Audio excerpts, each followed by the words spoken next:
U bir oyda ichida u fanni o'rganmayapti. To'g'ri, yozishni ham o'rgangani yo'q.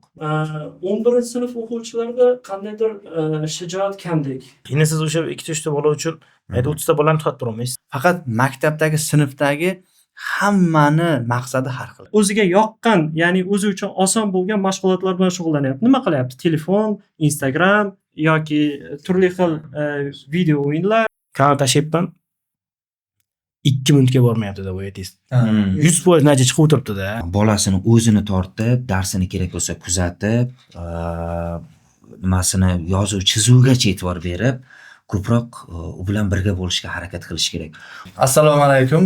Bugungi podkastimizni birinchi sonini boshlab oldik. Xudo xolasa, podkastimizning nomini Ko'prik deb jamoamiz bilan kelishgan holatda qo'ydik. Ancha tortishuvlarga sabab bo'ldi Ko'prik deb qo'yishimiz. Sababi biz hammamiz ustozlar. Men Sunnat Kamoldinov, Ulug'bek Oltiboyev, Alisher Mardiyev va Davron Kadirovich. Biz hammamiz ustozlar. Mana shu hozirgi dolzarb bo'lgan, ya'ni o'quvchilarni katta oliygohga tayyorlash uchun va ularga motivatsiya berish uchun alohida podkast qilishga qaror qildik va podkastimiz nomini Ko'prik deb qo'ydik. Ya'ni xalqimizda bir naql bor. Bilamizki, ota-onam meni ko'klardan yerga tushirdi, ustozim yerdan ko'klarga chiqardi degan maqolimiz bor. Demak, ustoz mana shu murg'ak kurtaklarni katta yo'lga, katta maqsadlar sari iltadigan vositachi sifatida o'sha ustoz bo'ladi. Shuning uchun podkastimiz nomini jamoamiz bilan kelishgan holatda Ko'prik deb qo'ydik. Jamoamiz. Qani sizlar qanaqa fikrdasizlar Ko'prik deb qo'yganimizga? Ko'prik deyishimizga eng asosiy sabablardan bittasi shu.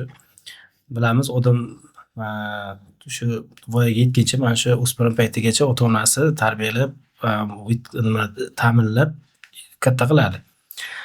Endi undan keyingi mustaqil hayotga o'tishida bu repetitor, hozir bizlar ustozlarning roli nihoyatda katta. Chunki farzandini, o'sha bolani keyingi taqdiri, keyingi hayoti o'zgartirib yuborish shu ustozlar qo'liga kelib qolgan. Ko'prik deyishimiz bizani shu boshdan o'tkazib yuborish. Agar biz yaxshi o'qitib, shu e'tibor qilib har bir bolaga to'g'ri ko'rsatsak, u erta bir kun bizlar qo'limizdan chiqqandan keyin yo'lini topib, bir yaxshi inson, o'qimishli, el xalqqa foydasi tegadigan yoki o'sha qo'li yengil yaxshi doktor xalqni sog'lig'i bilan shug'ullanadigan vijdonli, iymonli bola bo'lib yetishadi. Agar o'sha ustozlar o'sha shu paytda e'tibor qilmay, bola qolib ketib, tarbiyasini bo'lsa, u bizdan chiqqan o'xshay kirolmay erta butun umr azob chekib yurishi mumkin. Bu bola hali yosh, hali mazani tushunmaydi. Biz shu davrda o'tkazib beruvchi odammiz. Ya'ni uni bolani hali o'z olam bilan yuribdi, biz uni asosiy katta hayotga o'tkazib berishimiz kerak. Shu biz o'rtada Ko'prik o'zimiz deb tasavvur qildik. Chunki bolani keyingi hayotiga biz juda ham katta bog'liq. Shuning uchun asosan Ko'prik tanlashga kelishdik.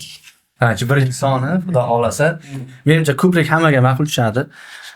Ham o'quvchilarimizga, o'zimizga ham ma'qul, ko'pchilik ustozlarimizga ham. Demak, Ko'prik endi asosan ikkita daryoni yoki ikkita qirg'oqni ulab beradigan mustahkam, baquvvat, poydevorli va tekis yo'lli ko'prik hisoblanadi. Shunda Ko'prik deb qo'ydik. Endi asosiy mavzularimiz o'quvchilarimiz va endi o'qishga kirmoqchi bo'lgan yoki o'qish bilim yo'lida, sertifikat yo'lida yurgan bolalar uchun, asosan ularga motivatsiya bo'lish uchun, ularga to'g'ri yo'l ko'rsatish uchun qilinyapti. Mana bilamiz, hozir davlatimizda ancha 3-4 yildan beri faqat bolalar sertifikat uchun harakat qilishyapti. Sababi sertifikat olgan bola xuddi tilla yutib olganday.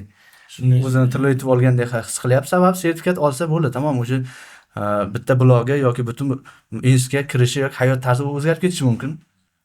Ancha yildan beri ko'pchilik o'qituvchilarimizda sertifikat olyapti bolalar. Lekin sertifikat ola olmagan yoki sertifikat past chiqqan bolalar ham bor, misol uchun.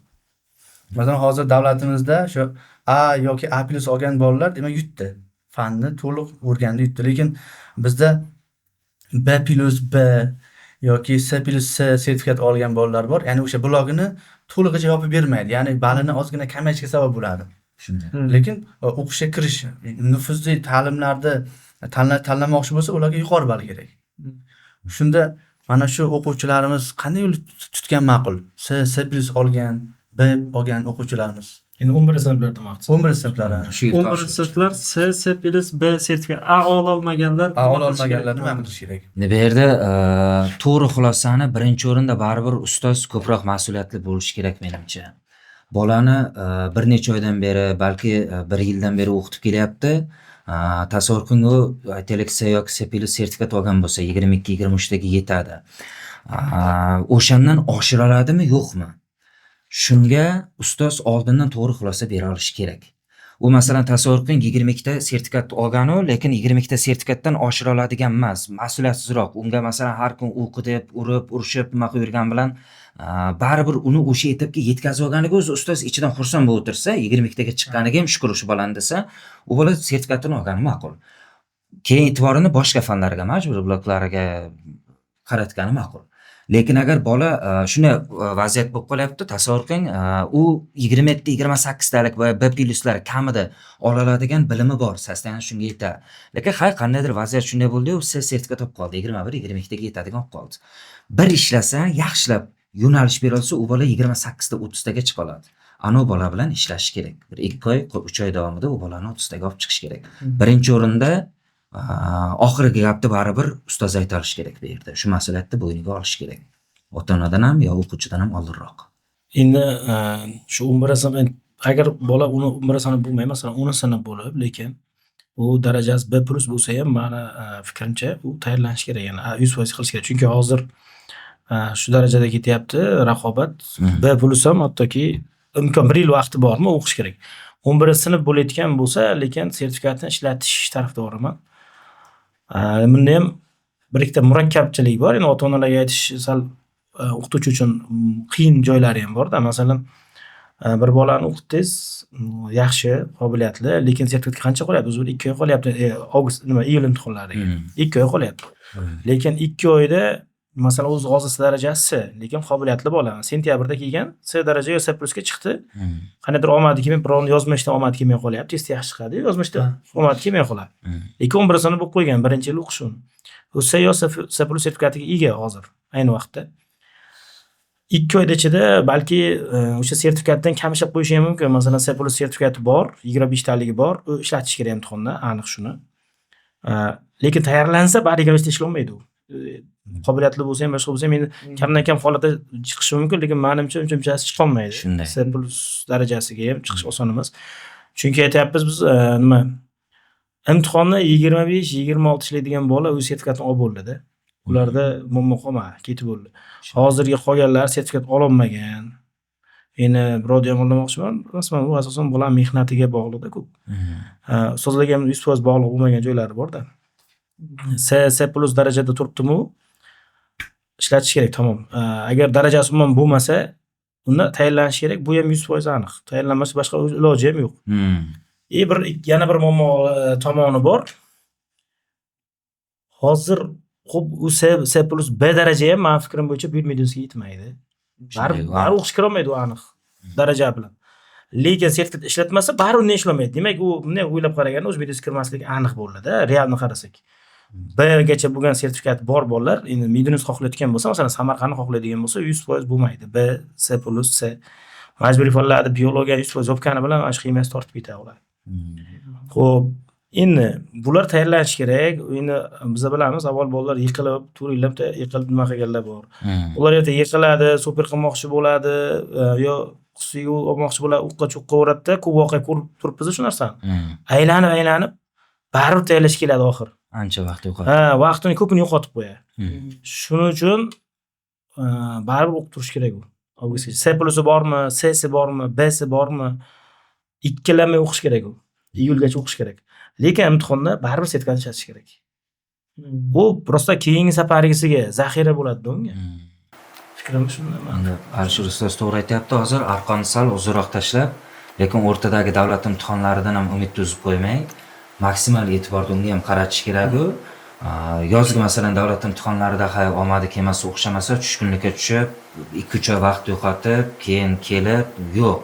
O'sha paytda o'zidan kelgan joydan davom ettirish kerak. Bu davlat imtihoni bir marta bo'ladigan narsa emas. Har yili bo'lyapti. Shunga keyingilariga ham bir kuch maqsad institutga kirish.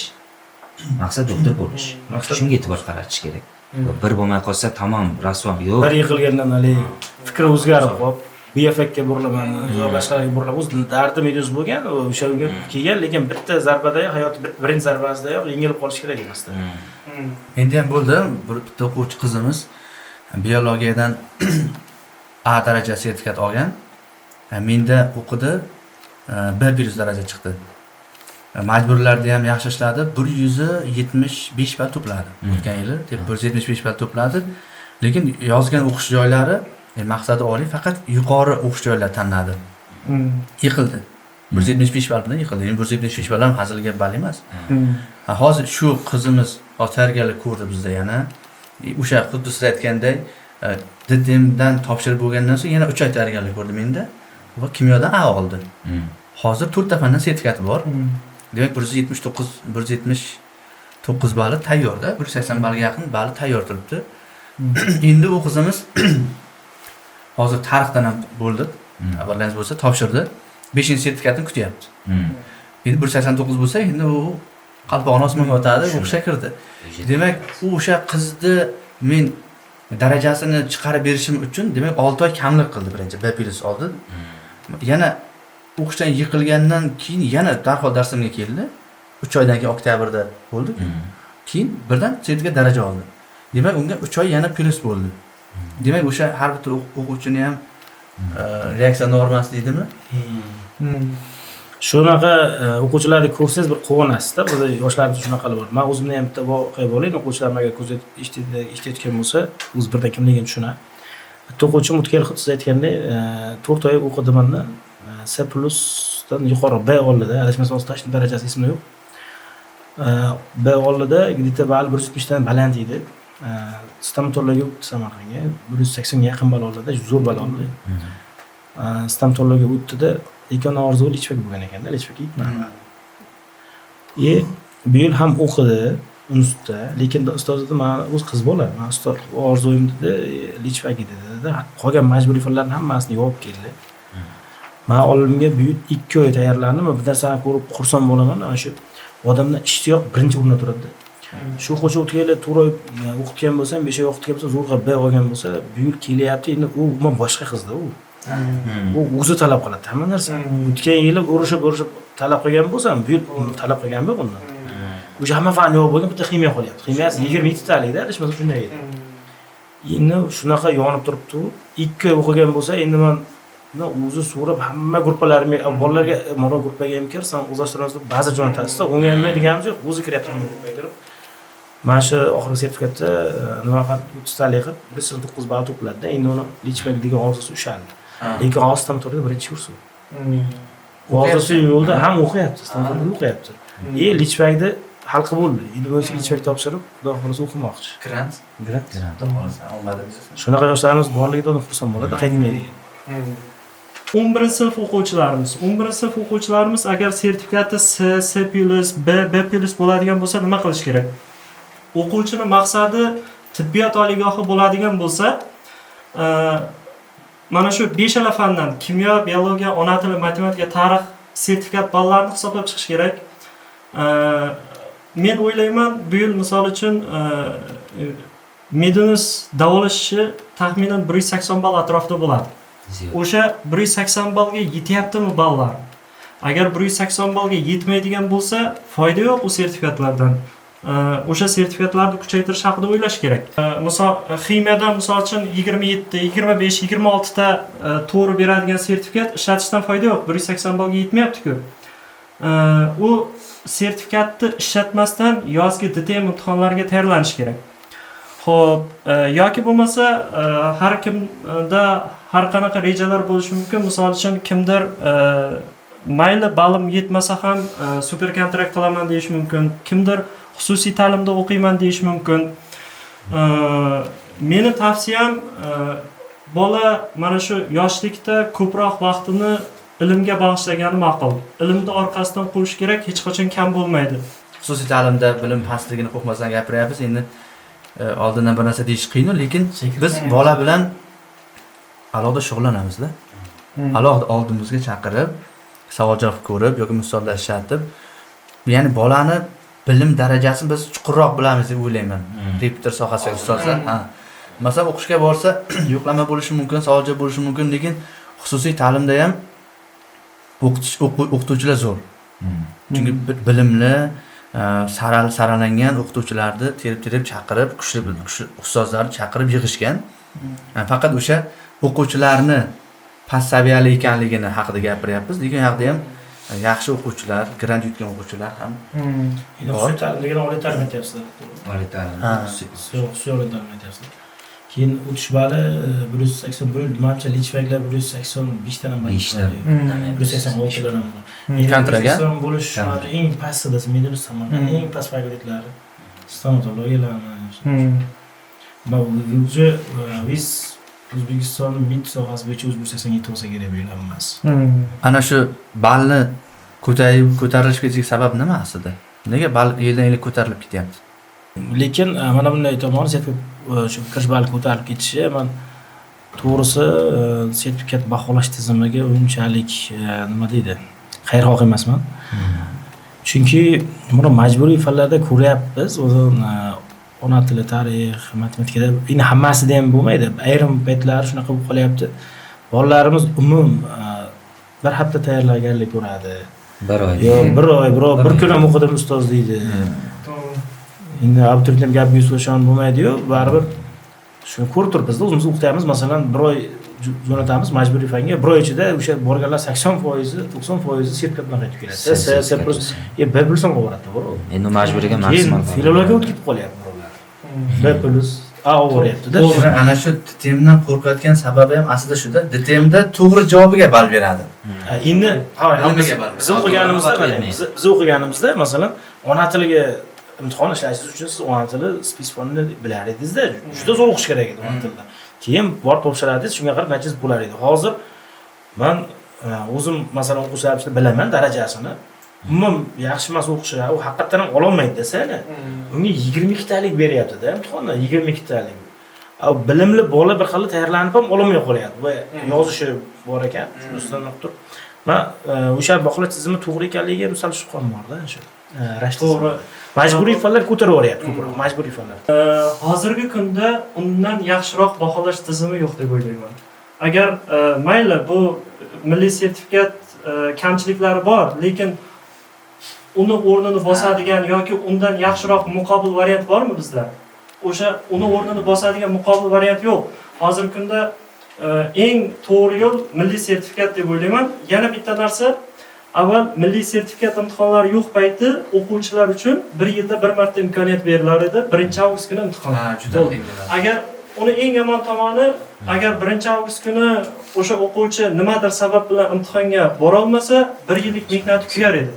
Hozir milliy sertifikat imtihonlarida o'quvchiga 3 marta imkoniyat berilyapti. Bu juda yaxshi deb o'ylayman. Har bir fan. Keyin yana olgan sertifikati 3 yilga amal qiladi.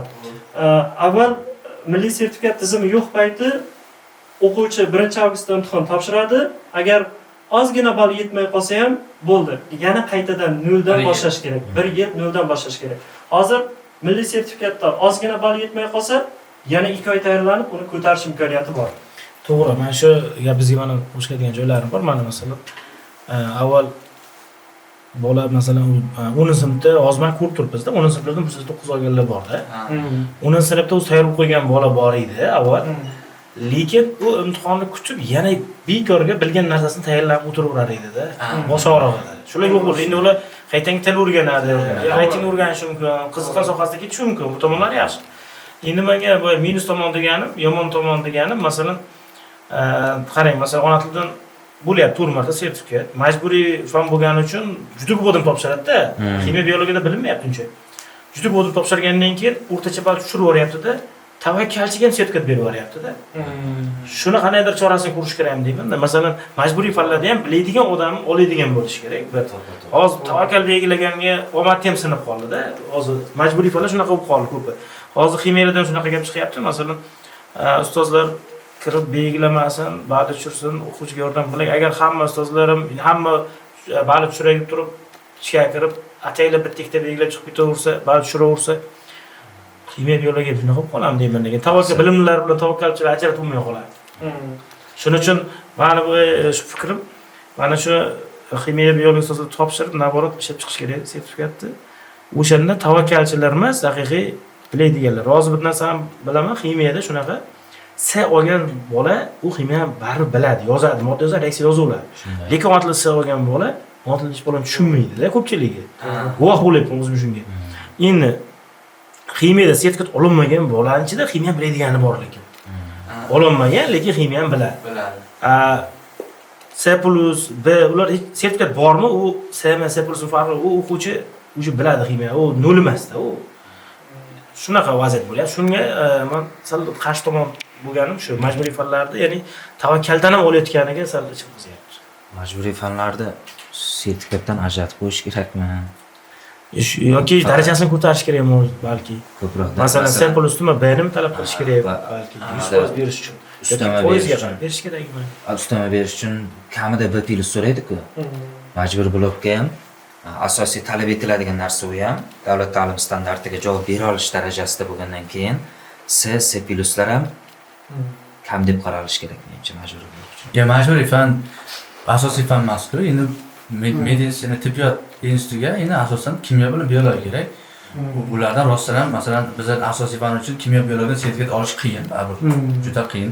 O'sha bola o'sha majburiy fandan sertifikat tayyorgarlik ko'rmasa ham 10 ta savolni o'zi ishlab chiqa oladi. 10 ta savol ishlab chiqa oladi. Chunki majburiy fanlar endi ular majburiy fan-ku. Soddalashtirilganda biz uchun soddalashtirilgan asosiy fan kimyo biologiya menimcha joyida turgani ham ma'qul. Balki majburiy fan sertifikat yo'q qilish kerak. Qarang, bundayda domla gapingiz bo'laman shu yerda. Oldinlar masalan sertifikatsiz payti ham majburiy fan bor edi. 2021-yil deymizmi, 22-yil deymizmi, majburiy fan bor edi. O'sha vaqtda majburiy fan uchun bola 5 oymi, 6 oymi rostdan bilim olardi.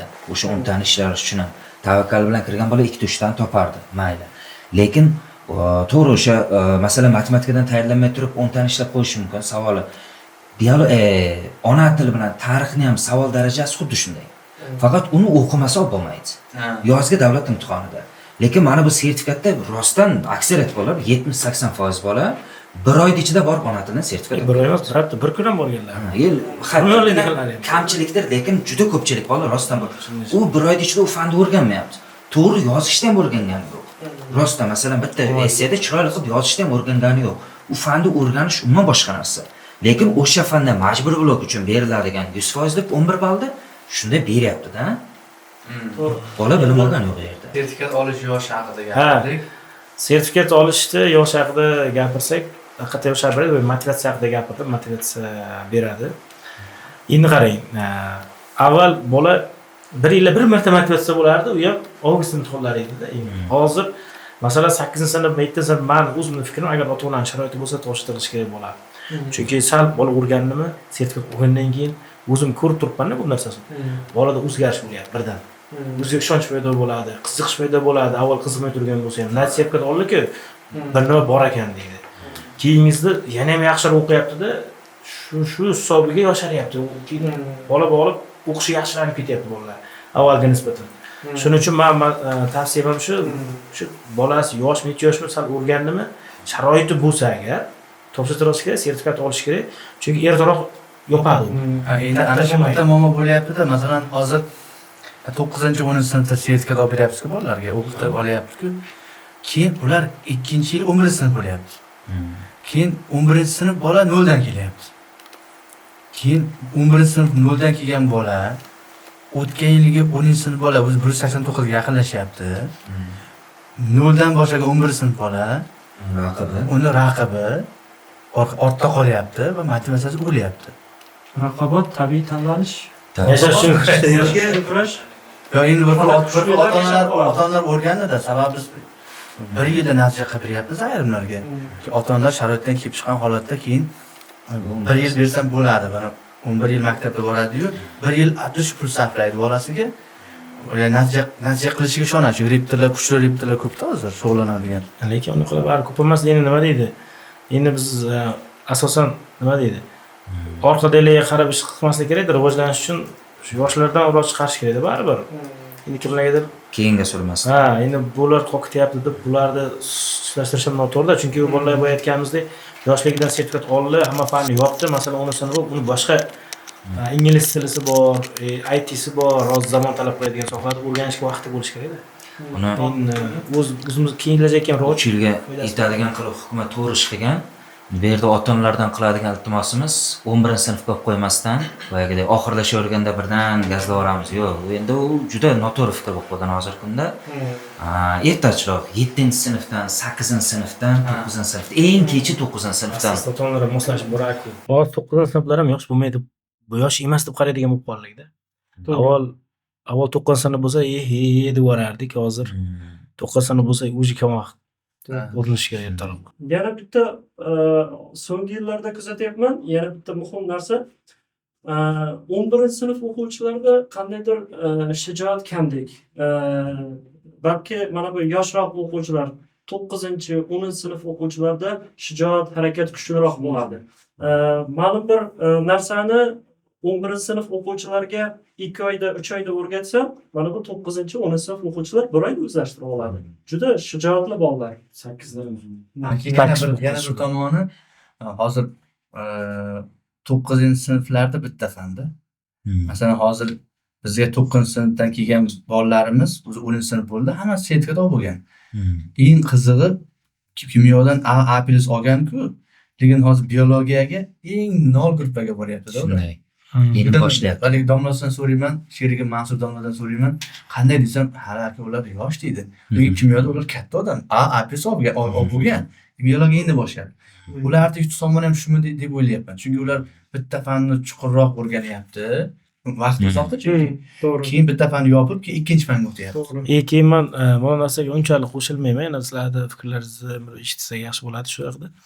Masalan, biologiya sertifikat boshlanganda ximiyani to'xtatyapti. Ximiya sertifikat boshlanganda biologiyani to'xtatyapti. Masalan, kuni bilan biologiya o'qish tasavvur qilmayman, abituriyent bo'lganimizda. Charchaydi odam. Ximiya u dam oldiradi-da, bizlar shunaqa bo'lgan. Masala. Qo'shiq eshitib, masala ishlab, nima qilaverganmiz. O'sha abituriyentlar kuni bilan yotib 24 soatni masalan 8 soatini uxlasa, qolgan vaqtini shu biologiya o'tkazishiga ishonmayman.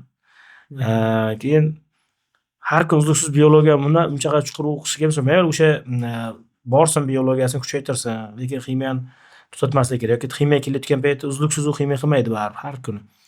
U biologiyasini ham to'xtatmasin, chunki keyingi sertifikat bar yana aylanib ximiyaga o'tadi. Mana shuni qoldirgan darsning ta'siri bo'ldi. Masalan, bunday voqea bo'lyapti, masalan, organika shunday boshlayapman. Endi boshladim. Bilasizlar, o'zlaringizni hammamiz repetir biz.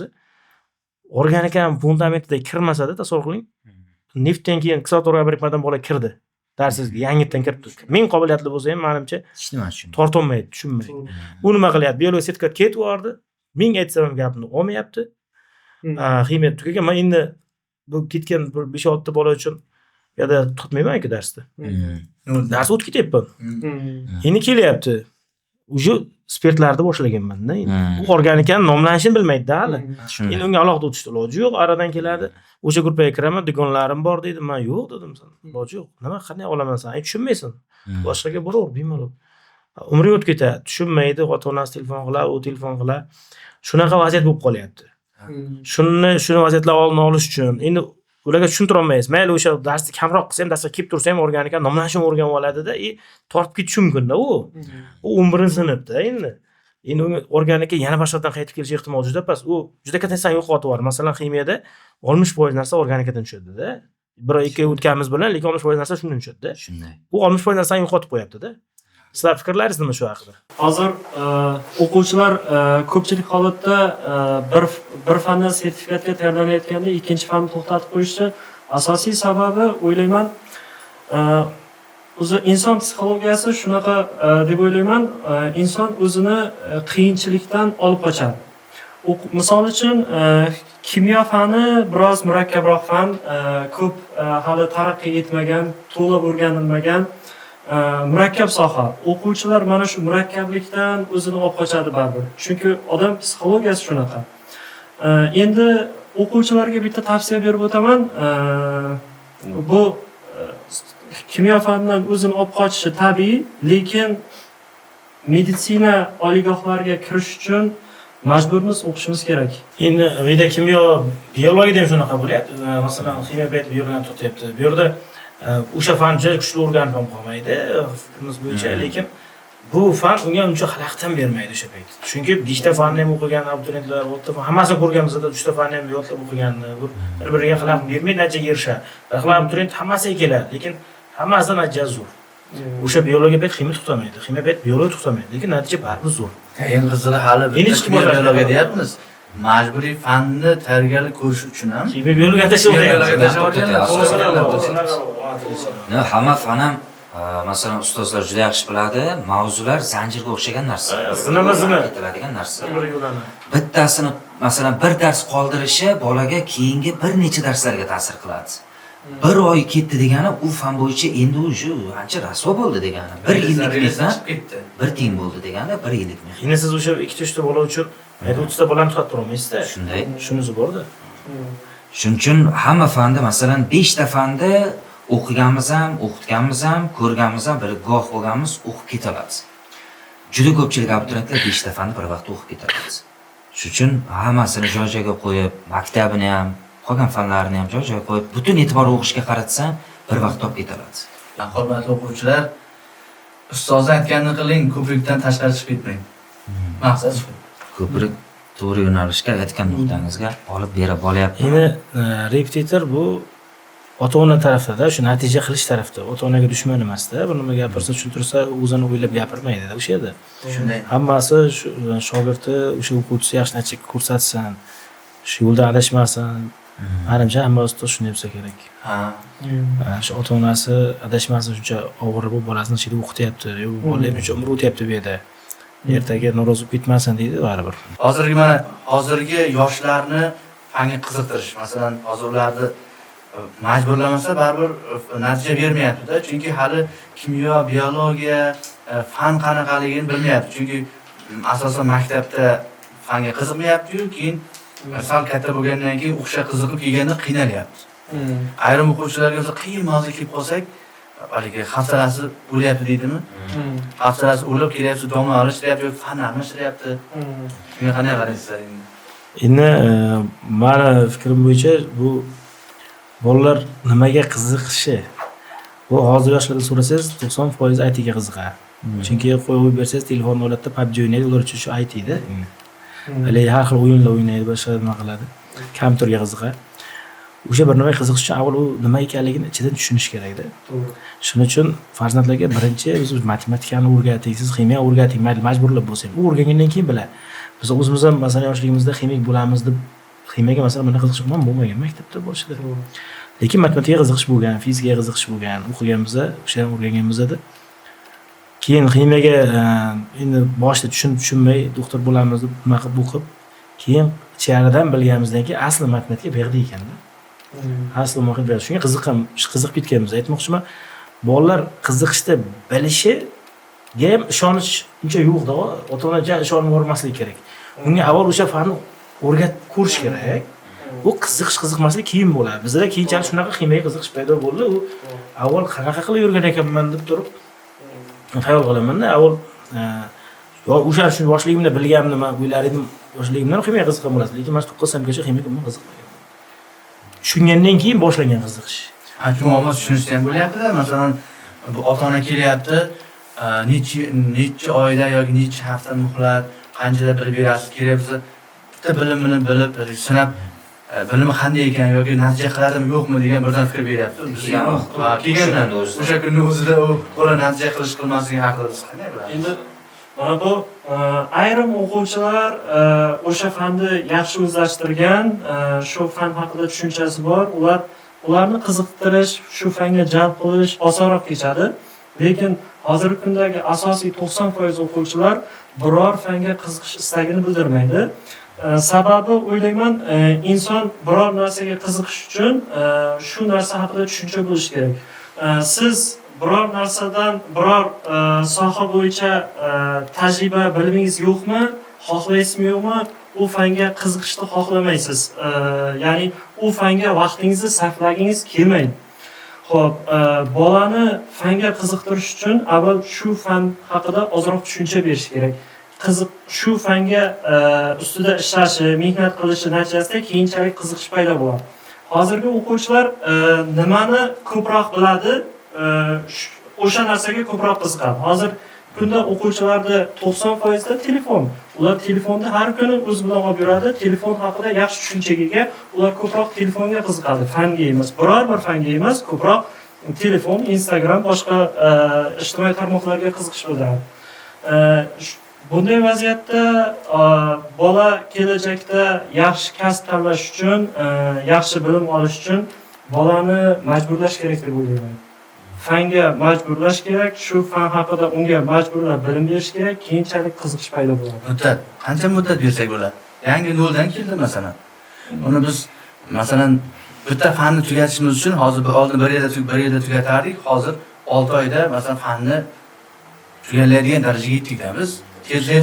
O'zimdan kelib chiqib aytadigan bo'lsam, misol uchun sentyabrdan boshlab mana shu abituriyent vaqtim sentyabrda repetitorga kelib darslarni boshlagan bo'lsam, mart oylaridan boshlab kimyo faniga qiziqa boshlaganman. Tushunyapsiz, demak. Shunday o'sha payt. Ana shu. Lekin 7 oy o'tdi-da. Lekin Bolaga 5-7 oy vaqt kerak qiziqish uchun. Natija qilish uchun emas, qiziqish uchun. Masalan, qassob bozorga borsa, u qizni ko'rib, klasini ayta oladi-da birdan. Lekin bu odam, uni ichki ruhiyat bor, psixologiya bor, kurashuvchanlik bor, qobiliyat bir xil bo'lgani bilan ruhiyat har xil ularda. Shuning uchun ham ertaga siz o'qitganingiz bilan bir xil bola bo'ladi, o'zlashtiruvsiz, lekin mehnatkash bo'ladi, tezroq natijaga erishib qoladi. Bir xil bola qobiliyatli bo'lgani bilan ruhan singganroq bo'ladi, natijaga erishish qiyinroq bo'ladi. Nima deydi, o'ziga ishonchi yo'qroq yoki dangasaroq, har xil xarakterli odam bor-da. Shuning uchun men o'ylayman, odam zoti agar abituriyent kelsa, men qarab turib, bu minus bo'ladi deb aytadigan odam u piarchida u. Uni o'qitib ko'rish kerak. Hamida bir oy o'qitib, o'shanda ham to'g'ri xulosa bera olasiz. Lekin 100% emasda, u xulosangiz ham baribir. Lekin bir oy o'qitib ko'rishingiz kerak siz uni, keyin xulosangiz nisbatan eng to'g'riroq bo'ladi. Uni ham 100% to'g'ri deb bo'lmaydi. Qiziq fakt. Hozir o'zimning shogirdim asl Jizzaxdan keldi bizga 0, absolut 0 bola. Ikkita sherik bilan keldilar. 2 kishi bo'lib kelishdi, ikkita qarindosh kelishdi. Absolut 0 dan. Endi eritma mavzusigacha kamida bir 2-3 oy kerak bizga baribir. Eritma mavzusigacha umuman tushunmadim. 0. Sheriga eritma mavzusi kelganda qaytib ketdi. Rollarni to'xtataman deb. Bu qoldi eritma mavzusi. Eritma tugatgandan keyin boyaga bola ochilib ketdi. Hozir u bola grantga o'qiydi. Menga reptilni qilishga yordam beradi. Shu darajaga yetishib ketdi-da hozir. Demak, o'sha bolani o'sishi, o'zgarishi uchun vaqt muhimmi degan vaqt kerak degan xulosaga keldim-da. Endi bu aytyapsiz, bolani qiyin o'zida o'zini yo'qotib qo'yishi, u qobiliyatlimi, hammasida baribir bir qiyin mavzularda bir bo'ladi. Reptil almashish strategiyasi kelib qoladi, tushunmayapman deydi. Endi bitta narsani bilish kerak, o'rganishni ham o'rganish kerak-da odam. Biz o'zimiz ham shuncha yildan beri bu narsani o'rganamiz, qiymay o'rgandik, tajribamiz ozmi ko'pmi borda. Har qanday narsani odam o'rgana oladi aslida. Faqat o'rganish takrorlashdan iborat-da. Takror urinish kerak. Birinchisi har doim muvaffaqiyatsiz bo'ladi. Hammasi 90% qoladi-da, muvaffaqiyatsiz bo'ladi hamma narsa. Ya'ni o'sha payt tushkunlikka tushmaslik kerak. Ya'ni birov qiyinroq mavzu kelsa, urinib ko'rish kerak. Birovlar urinmaydi ham. Yo, men qo'limdan kelmaydi, tamom.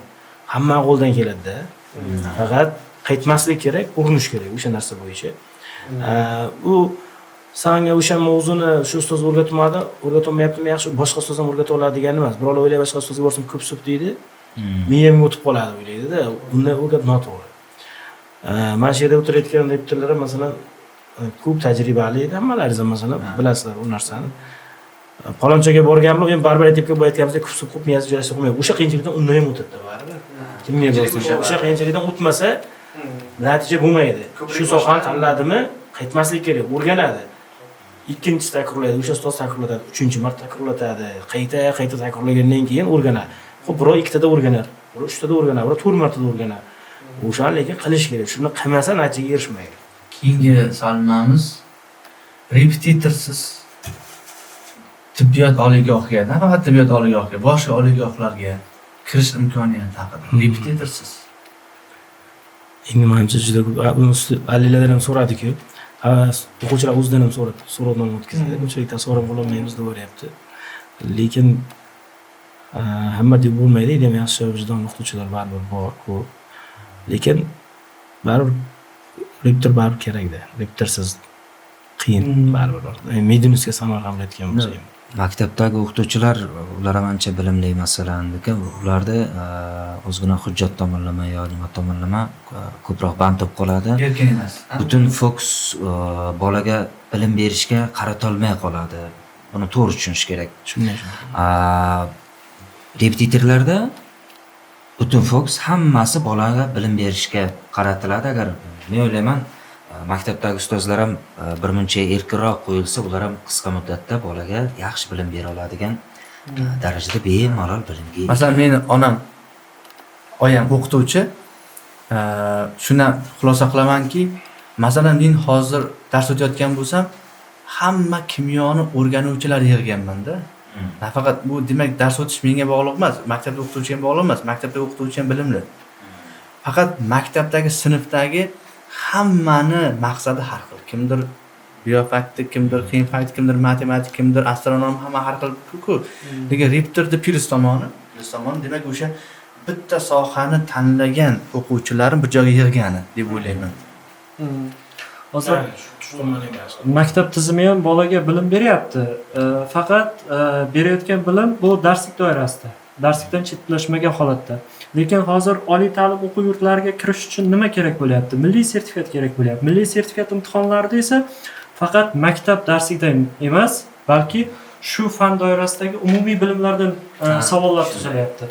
Repetitor ustoz vazifasi nima? Repetitor ustoz o'sha fan doirasida nafaqat maktab darsiga, balki umumiy barcha bilimlar o'quvchiga beryapti. Maktabda faqat umumiy maktab darsiga doir fanlar, mavzular o'tiladi. Lekin milliy sertifikat imtihonlari faqat maktab darsidan emas, shu fanga doir barcha bilimlardan savollar tuzyapti. Repetitor ustozi vazifasi shu fanni chuqurroq o'rgatish, bolaga barcha bilimlarni berish. Shuning uchun ham podkastimiz nomi ko'prik.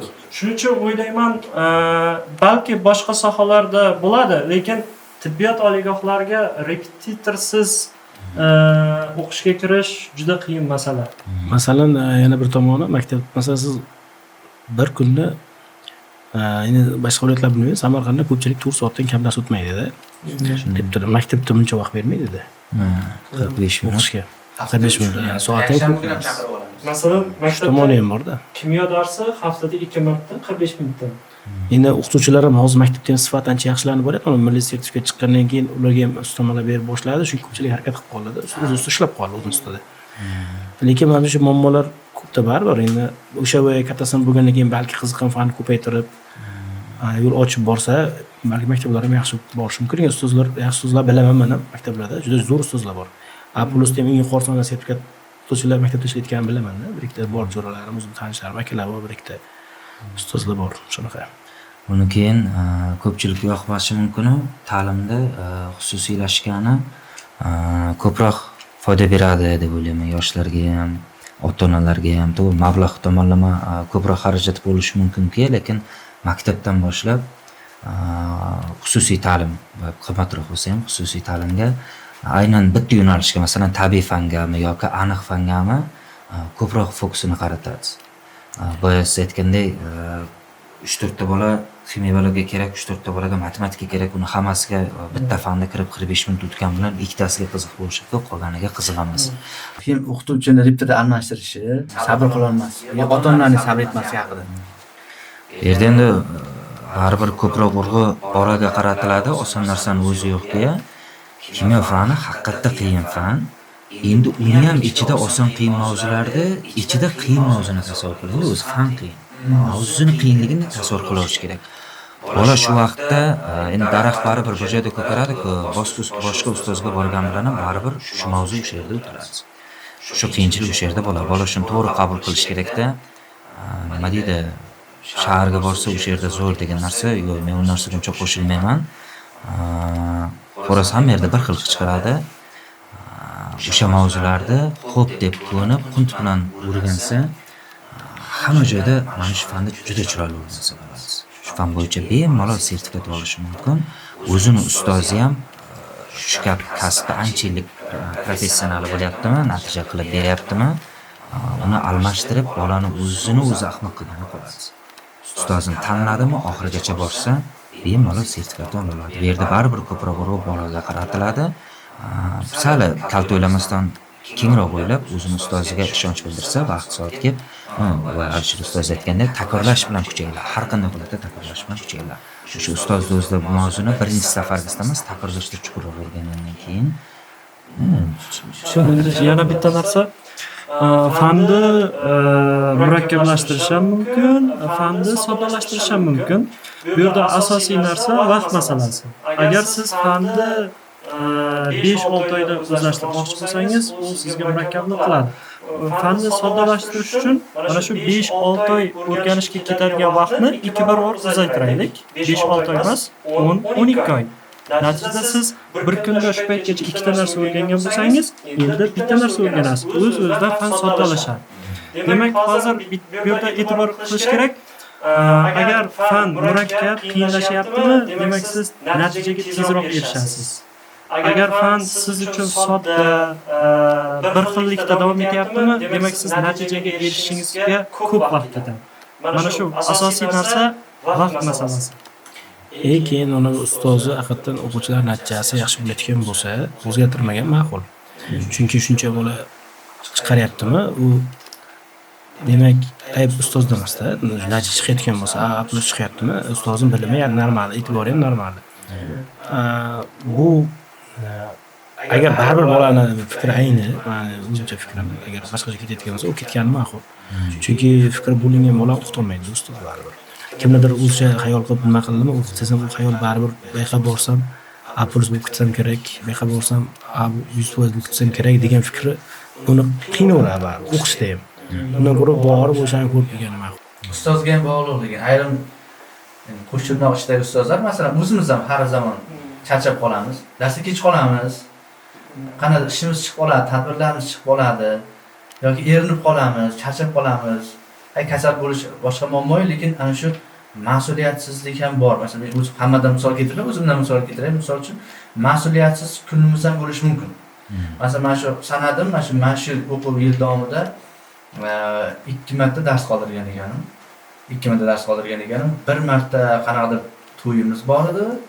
Yana 1 marta kasal bo'lganman shunaqa. Harakat qilaman maksimalni, endi ham o'qituvchi harakat qiladi. Dars qoldirmaslikka juda kuchli harakat qiladi. Lekin ayrim qo'shnoshidagi o'sha noinsof o'qituvchilar har bir bola sizni deb kelgan, sizga ixlos qilib kelgan, demak, uni oqlashimiz kerak. Bu asosiy ishini rektorlik yoki shu ustozga bilim berishga bag'ishlagan odam baribir borini beradi. Ikkinchi darajali qaraydiganlar ham bor-da, lekin siz aytgandek, ikkinchi darajali qaraydiganlar bor. Masalan, boshqa ishlarini birinchi darajaga qo'yib, rektorlik shunchaki qo'shimcha pul topish, mablag' qo'shimcha mablag' sifatida qaraydiganlarni ham ko'ramiz ba'zi vaqtlar, unaqalar ham bor. Endi ba'zi guruch ko'rmaksiz bo'lmaydi deydi-ku. Asosiy maqsad u yerda daromad bo'lib qoladi-da uni.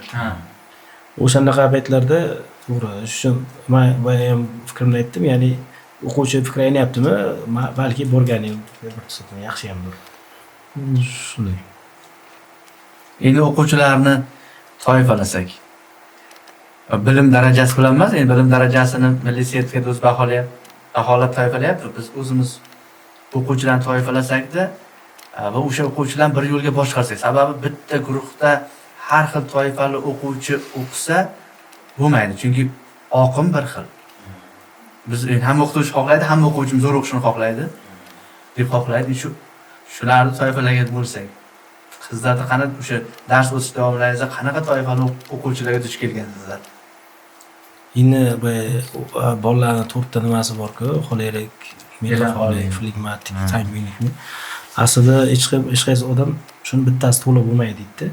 Hech bir foizdan bo'ladi deydi. Endi so'rang, birov 5%, birov 10%. Shu 5-4ta odamning xarakteristikasini foizga hisoblasangiz, juda katta kombinatsiya chiqib ketadi aslida. Xarakterlar juda ham xilma-xil, takrorlanmas darajada. Lekin bir-biriga juda o'xshash xarakterlar juda ko'p. Hammasini aytib bo'lmaydi-yu.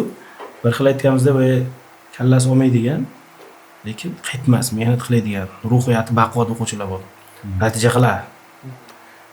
lekin просто aybi yoshligidan fan bilan shug'ullanmagan. Lekin hamma energiya ana shuga uradi. Qilishi mumkin natija. Ayrim bor, kallasi bor, lekin ruhiyat zaif. Sutda ishlamaydi, dangasa uxlaydi, telefonni o'zini ajrata olmaydi. Ana shu telefon mavzusini ham ko'tarsak yaxshi bo'ladi agar. Bir xil o'quvchi bor, hamma tomonlama yonadi. U menimcha kimga borsa natija qiladi. O'zi o'qisa natija qiladigan bolalar bor. Reptor bormay turib natija qiladigan bolalar bor. U ham qobiliyat tomonidan berilgan qobiliyati bor. Ham o'z ichida olovi ham bor-da. Shu olovga sabab nima? Shu olovga sabab nima deb bilaysiz? Alloh tomonidan berilgan bu. Shunaqa qiziquvchanlik, Alloh tomonidan berilsa kerak qobiliyat. Ichida yonuvchanlik ham birov aytadi, bir urug' qilgandan bittada eslab qoladigan, birov ikkitada, birov 10 marta huzur qilsa, lekin o'sha 10 marta o'qiydi. Birov 2 marta o'qisa eslab qoladi, lekin o'sha 2 marta o'qimaydi. Har xil bola bor-da shunday. Buni xilligi juda ham ko'p edi menimcha. Endi qobiliyat ko'p narsani hal qilmaydi, lekin ko'p narsani hal qiladigan narsa harakat. Qobiliyatli bo'lgan taqdirda ham harakat yo'q bo'lsa, natija juda qiyin masala. Lekin harakati kuchli bola har qanday holatda 99% holatda natija qilib bera oladi. To'g'ri. Aytmoqchi bo'lganim shu harakatni kuchaytirish uchun biz qanaqadir usullar qo'llaymiz-ku, bir kun motivatsiya beramiz, bir kun urib ko'ramiz, bir kun boshqa qilamiz. Nega urush degan menga qaraysiz? Motivatsiya qattiq ko'tarishga qaradingiz, urush deb menga qaradingiz. Deyishganmiz-da. Har darsda har xil yondashaverish kerak baribir. Kimga bir kaltak kerak, kimgadir yaxshi gap kerak, kimgadir motivatsiya kerak. Har darsda har xil yo'nalishda yondashaverish kerak baribir. Endi pedagog faqat bitta oqimli emas, pedagog ko'p qirrali odam bo'ladi baribir. Ko'p qirralikda ishga solib darsda tortirish kerak. Lekin Gapiring. Birovga yaxshi gap faqat. Lekin ko'pincha qattiqqo'llik effekti yaxshiroq baribir. Hozirgi yosh o'quvchilarda asosiy xarakterdagi o'xshash tomoni ko'pchiligi mas'uliyat bilan yondashmaydi. Mas'uliyat hali yaxshi rivojlanmagan ularda. Endi o'quvchini natijaga erishish uchun birinchi navbatda mas'uliyatga undash kerak. Ya'ni bitta usul hammaga effekt bermaydi-da. Har xil usuldan foydalanish kerak bo'lsa-da. To'g'ri, Shunaqa. Keyin iloji boricha masalan Norvegiya deymizmi, Indoneziya deymizmi, xotinlardan iltimos qilardik, bola to to'liq ongli bo'lmaguncha, balki birov 25 yoshda ongli bo'lar, birov 30 da, birov 15 da. Iloji boricha telefondan, ijtimoiy tarmoqlardan, gadjetlardan uzoqroq tutsa, aytadi-ku, oldingi davrda odamlar zo'r o'qirdi, hozirgi bolalar yildan yilga to'ppa-to'g'ri 100% to'ppa-to'g'ri. Chunki oldingilarini nima deydi, ko'proq ketmon chopganda ham boshqa qilganda ham bo'sh vaqt ko'p bo'lardi. O'qishdan yoki badiiy kitob o'qishdan hech bo'lmasa vaqtini shu bilan o'g'irlardi odam. Hozirgilari vaqtni telefon bilan o'g'irlanyapti. Oldin vaqtni o'g'irlaydigan narsa o'qish bo'lsa, hozirgi vaqtni o'g'irlaydigan narsa bu gapirib bo'lmaydigan narsalar deyapmiz. Diqqatni bir joyga jamlashdi, ana shu Instagram, YouTube birinchi o'rinni yo'q qiladi-da. Mana shu meni dars jarayonimda meni eng ko'p qiynaydigan, meni eng katta dushmanim desam bo'ladi, telefon, o'quvchilarning telefoni. Hozir men darsni o'taman, o'zim tushuntiraman, o'quvchilarga uyga beraman. Ayrim o'quvchilar, hammasi emas, ayrim o'quvchilar bor.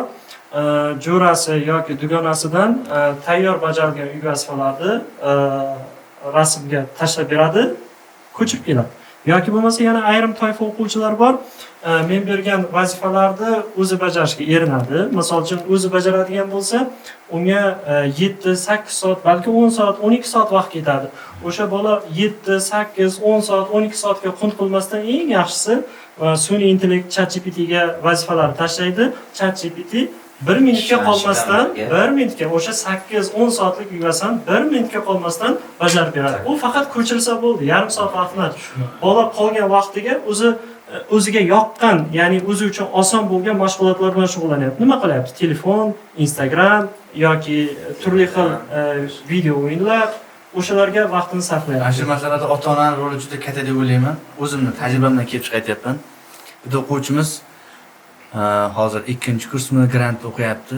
Bitta o'quvchimiz aytib qoldi. Telefon ishlatmayman ustoz.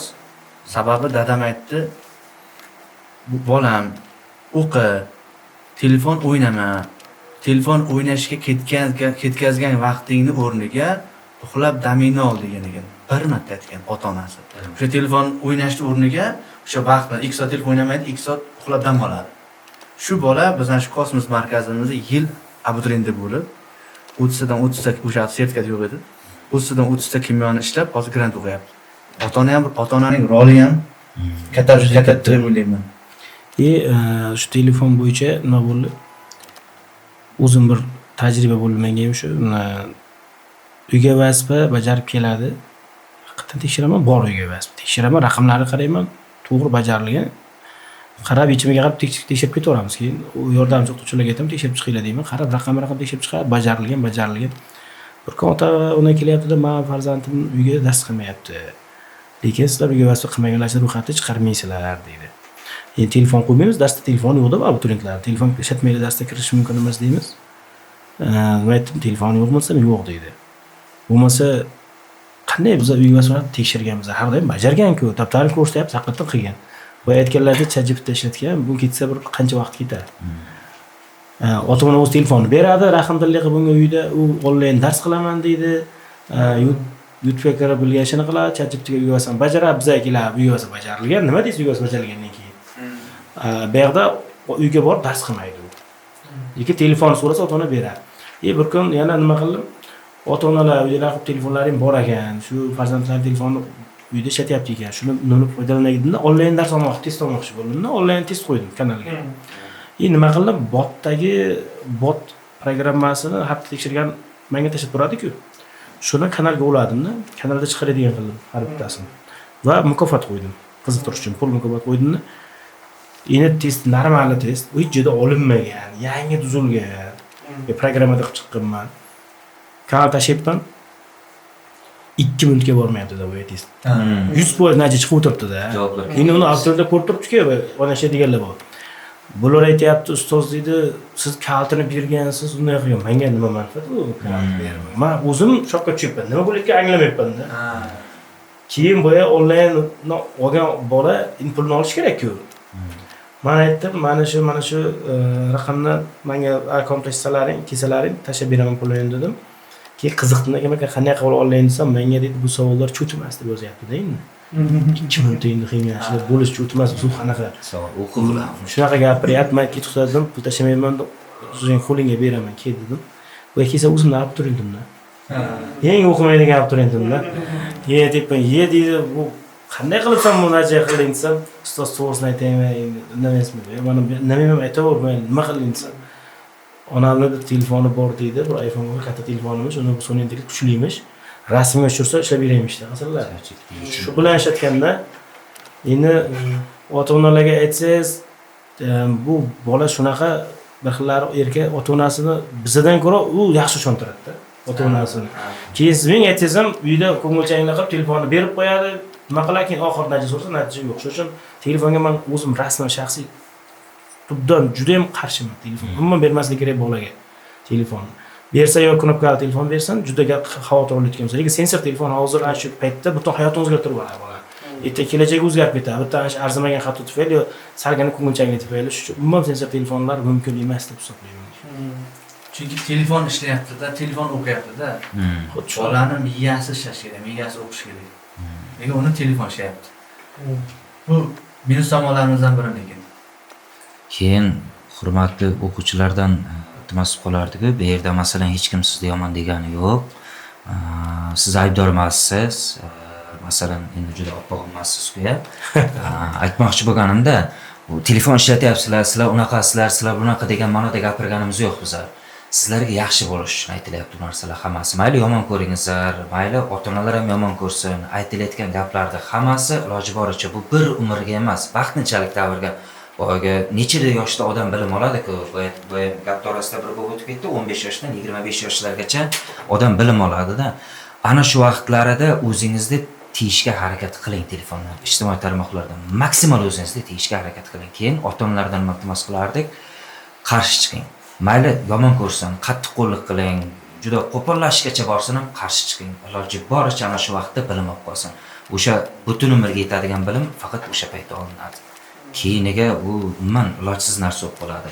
Iloji boricha telefonsizlikka urg'u berishga, telefonga qarshi chiqishga harakat qilingizlar qo'lingizdan kelgancha. Yana aytaman, bolalar iltimos xavf olmaslikka harakat qilingizlar, sizlarni bu yerda hech kim yomon bo'lmangizlar degan. O'zingizni majburlang. Shunday. Bir narsa o'rganish uchun majburlang. bir narsani to'g'ri tushunish kerak-da. Hozir farzandni butun kelajak hal bo'lib shu bitta arzimagan narsa bitta telefonga qattiqqo'llik qilmaganligi uchun farzandni butun umri o'zgarib ketadi. Keyin kelajagi o'zgarib ketadi. Shuning uchun yomon ko'rsak, shunday paytlar bo'lgan, yomon ko'rinib bolalar urushib, telefon olib qo'yib, meni yomon ko'rib ketgan, lekin bittaga rahmat aytayotganlar bor-da, uni bola keyin tushunadi. Natijaga erishgandan keyin ota-onasiga ham rahmat aytadi shu. Lekin hozir shuni ayirmasa, erta bir kun ota-onasi o'zini umrini yeydi shu bola. Bitta telefonga qattiqqo'llik qilolmagani uchun. Shuning uchun hamma fikr shunaqa bo'lsa kerak. Telefon hamma rektorlar so'rab ko'rsa, menimcha hammasi telefon nima qilmasa kerak. Hech Ayrimlar yaxshi o'qiydigan, Unaqalar ham bor, kamda bor. lekin ayrimlar haqida gap ketyapti. o'qiydigan bolani ham oyoqdan tortyapti. Yo'q, telefondan to'g'ri foydalanadigan kam demoqchiman. Keyingi o'rtaga tashlanadigan mavzumiz mana shu o'qitish tizimimizda ota-onaning roli. Qanchalik muhim, qanchalik o'rinli. U eng birinchi o'rinda bo'lgan savol. Ota-ona qanday qarshi ikki qo'ldan chiqarish kerak-ku. Masalan, bolani repeterga berib qo'ydi degani, shaharga jo'natdi degani bo'ldi, bola Medunusga kirib ketadi degani emas. Buni aytmasak ham ota-onalar juda yaxshi qiladi. Lekin yana bitta narsa, masalan, har zamonda ustoz bilan telefonlashib qo'yib, ha bola yaxshi desa, yaxshi ekan yoki masalan, o'qimayapti desa, ustoz ishlang, shuni chiqar. Bu narsalar bilan bo'ladigan narsa emas-da. Ota-ona ham masalan bola bilan tengma-teng harakat qilib ishlash kerak deb o'ylayman. Har qanday repeterda bugungi kunda ijtimoiy tarmoqda bola uchun emas, ota-ona uchun kanallari bor, natijalarni tashlab boryapti, ko'rib boryapti. Bir kun natijasi masalan zo'r 100% da chiqyapti, bir kuni foizi pasaygan, natijasi kamroq. Ana o'sha vaqtiga bolasi bilan bolasini o'zini tortib, darsini kerak bo'lsa kuzatib, nimasini yozuv chizuvgacha e'tibor berib, ko'proq u bilan birga bo'lishga harakat qilish kerak. Urush masalan, sen o'qimayapsan, mana shu vaqt tushib ketgansan deb uni motivatsiyasini o'ldirib tashlab, urushib tashlab, yo'q, bolani rasosini chiqargani qoladi. Yaxshi ishlab, uni to'g'ri yo'lga boshlab, bola mana shuni o'qirding-ku, mana shu vaqt shuni tushib qolibsan, mana shu ko'tarish kerak, nima qilish kerak, qani, mana shuni o'tirib ishlaylik, qanday qilding deb yarim soat bir kunda 10 minut mayli, qanchadir vaqt ajratilsa, bola bilan birga o'tirsin. Hech bo'lmasa xabarlashsa, mayli kvartirada turadigan bo'lsa, 5 minut, 10 minut ko'ngildan, u bilan urushib emas, ko'ngildan bola uchun vaqt ajratsin. Bizga telefon qilib, masalan, 2 minut, 3 minut shunday qiling degan bilan qo'p deb qo'yamiz, mayli shu tomonga boshlaymiz ham. Lekin bolani ko'nglidan chiqib kelish tomoniga ota-ona bizlarga ko'proq qarasa yaxshi edi deb o'ylayman-da. Men ham fikringizga to'liq qo'shilaman. Hozir qanday o'quvchilar yaxshi natija qilyapti? Bolani to mana shu maktab, mayli, bog'cha davridan boshlab, ya'ni ota yoki ona ishdan charchab, uyga qaytganda charchashiga qaramasdan har qanday vaziyatda bola bilan yarim soat shug'ullansa, o'sha o'quvchi kelajakda yaxshi natija qilmoqda. Bolani 1-sinfligidan boshlab to 9-sinf, ya'ni yo'nalish tanlaydigan paytga kelguncha bola bilan o'tirib yarim soat dars qilish kerak har kuni. Ana shunday o'quvchilar kelajakda qaysi sohani tanlamasin, o'sha sohani tez o'zlashtiryapti, o'sha sohada yaxshi natijalarga erishyapti. Ota-onaning asosiy vazifasi har kuni boladan hech bo'lmaganda yarim soat vaqtini ayirmaslik kerak. Ota-ona qurbi yetguncha, tushungunicha yarim soat birgalikda o'tirib shug'ullanish kerak. Mening tajribamda bo'lgan Kumushkentlikda akamiz o'g'illari hozir stomatologiyada bitiryapti, tugatyapti tamoyil. O'ylashimcha tugatyapti. 1 yilda natija qilish bola. Oldin kimyoni 1 yilda natija qilish juda qiyin edi. Har kun keladi. Masalan, 27 ta yashasa ham keladidagin o'g'lini urishib ketadi, yo gapirib ketadi. O'zi stomatolog. Ishi ko'p. Lekin bolasi bitta ozgina passajdan kelib, bolasi bilan alohida gaplashib ketadi. Har dars. Shu bola 1 yilda natija qilib stomatologga kirdi. Ota-ona roli juda katta demoqchiman-da. ota-onani roli haqiqatan ham juda ham katta bu o'qitish tizimida. Bu avvaldan ham уже o'tmishdan ham ma'lum. Masalan, o'qituvchi nechtalab o'quvchi o'qitadi-da, 40-30 ta desak o'rtacha. Shu 40-30 ta bolani boshqarib o'sha nazorat qiladi. Ota-ona bitta farzandini beradi-da. Unda shu bitta farzand hech narsa natijasini kuzatib turish kerak hech bo'lmaganda. Bir xil ota-onalar keladi, yil bo'yi farzandni xabar olmaganda, oxirida keladi natija. Nima bo'lyapti, o'qish qanday? Bu bilan natija qanday bo'lishi mumkin?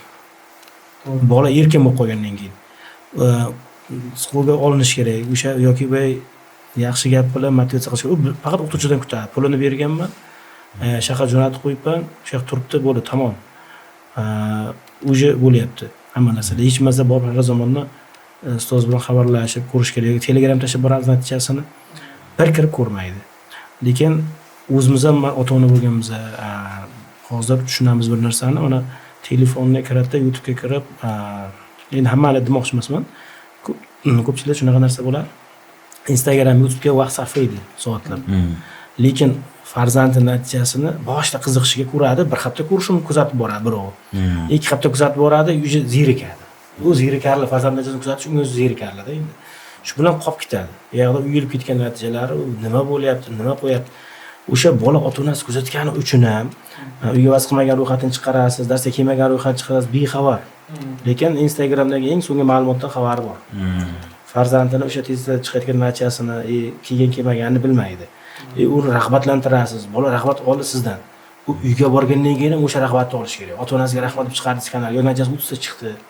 U bola shu yerdan rag'bat sizdan oldim, uyga borgandan keyin yana bir olsa, u boshqachalar, boshqa narsa. Unga qiziqishingizni bilsa, ota-onasini kimgadir kerakligini his qilish kerak. Yoki natijasi past bo'lsa, ota-ona o'sha bilan nima uchun mas'uliyatga haqida uni ro'yxat bilan shug'ullanish kerak.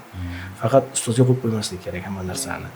Ustoz har bitta nima bilan gaplashib chiqqani bilan baribir ota-onani o'ziga yarasha katta roli bor. Birgalashishimiz kerak. Birgalashsa natija yaxshiroq bo'ladi. Xulosa qilib aytadigan bo'lsak, boyagi masalan, mana 30 ta ishlabdi, sen 8 ta ishlabsan. Nimaga bunday qilding degan narsa men o'ylayman noto'g'ri narsa. Solishtirish O'sha 8 ta ishlaganini ham qisqa muddatga katta muvaffaqiyat deb tasavvur qilish ham juda zo'r narsa. Ertaga shuni 9 ta, 10 ta, 15 ta, 20 ta, 30 ta qilishi uchun bugun 8 tadan boshlanadi. Shuni to'g'ri qabul qilish kerak. Boyaga shuncha vaqtdan beri o'qiyapman, shunchagina ishlabsan deb urishdi. Bu bola 8 ta ham ishlaymi degan vaziyatga 99% ehtimol bilan tushib qoladi. Shuning uchun boyaga 8 taga ham, 9 taga ham, 10 tachaga ham xursand bo'lib uni qo'llab-quvvatlab ko'tarishimizda endi ko'proq pedagoglar masalan shu tomonga urg'u beramiz. Kam ishlagan bo'lsa ham shuni ishlayotganiga xursand bo'lamiz. U rostdan birlik mehnatimiz. Kamgina bo'lgan bilan asta-sekinlik bilan shakllanishini boshimizdan o'tkazib ko'ryapmiz. Xuddi shu tomonlama ota-ona ham bolani sal unga motivatsiya bergan vaqtimizda o'ldirib qo'ymasdan motivatsiya berib, uni ko'tarib 30 tagacha olib chiqishimizda yelkadosh bo'lib qolishini so'rardik-da. Podkastimizdan asosiy maqsad ko'prik deb qo'ydik. Ko'prik deb boshida ustozlarni jar osmonga chiqardik. Rostdan ham ustozlarga rahmat. Lekin aslida ko'prik mana shu podkastimizning nomini ko'prigi biz ota-onalar va o'quvchilar o'rtasidagi munosabatni tiklash maqsadida ko'prik deb qo'yganmiz. Xudo xolasa mana birinchi podkastni oldik. Sizlarga manzur keladigan umiddamiz va ko'proq ma'lumot ega bo'ladigan umiddamiz. Endi ota-onalar o'qituvchilar bilan ko'p gaplashishga vaqti yo'q, lekin mana podkastimiz 40-50 minut bo'lsa, 1 soatlik bo'lsa, shuni ko'rib ham, demak o'qituvchilarning ichida qanaqa dard bor, bolamni qanaqa yo'naltirsam to'g'ri, qanaqa yo'naltirsam noto'g'ri, shularga to'liq ma'lumot olasiz degan umiddaman. Xudo xolasa keyingi podkastimizda ham ko'proq dolzarb muammolar chiqarishga harakat qilamiz. Iloji boricha har bir podkastda hamma o'ziga kerakli bo'lgan xulosani chiqarib olishga harakat qilamiz. Hammaga rahmat.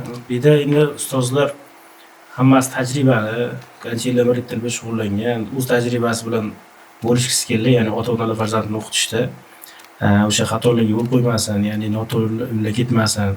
Oldimiz bo'lsa ham hissamiz qo'ysa, o'zimiz tajribamizni ulashaylik degan ma'noda bu tashkil qildik. Xo'p, agar oz bo'lgan bo'lsa ham shu to'g'ri yo'nalishga berishga foydamiz tekkan bo'lsa va shu arzimagan 1 soat vaqtingizni olgan olib qo'ygan bo'lsak, uzr so'raymiz. Endi foydamiz tekkan bo'lsa, biz xursand bo'lamiz. Agar shu ko'rsatuvdan sizlar foyda olgan bo'lsangiz, bizni boshimiz osmonga yetadi, xudo xohlasa. Endi bugungi podkastimiz bor yo'g'i 40-45 minut vaqtni o'z ichiga olyapti. Biz mana shu qisqa vaqt ichida butun o'quvchining 2-3 yillik o'quv jarayonini dagi muammolarni aytib o'tishga harakat qildik. Bu katta jarayon, 40-45 minutlik podkastga sig'dirish baribir qiyin. Bu katta jarayonni qisqa vaqtda tushuntirish. Bizni kuzatishda davom eting. Xudo xolasa keyingi podkastlarimizda bu jarayon o'quvchining bilim olishi, oliy ta'limga qadar yo'li haqida yana kengroq ma'lumotlar berib borishga harakat qilamiz. Rahmat.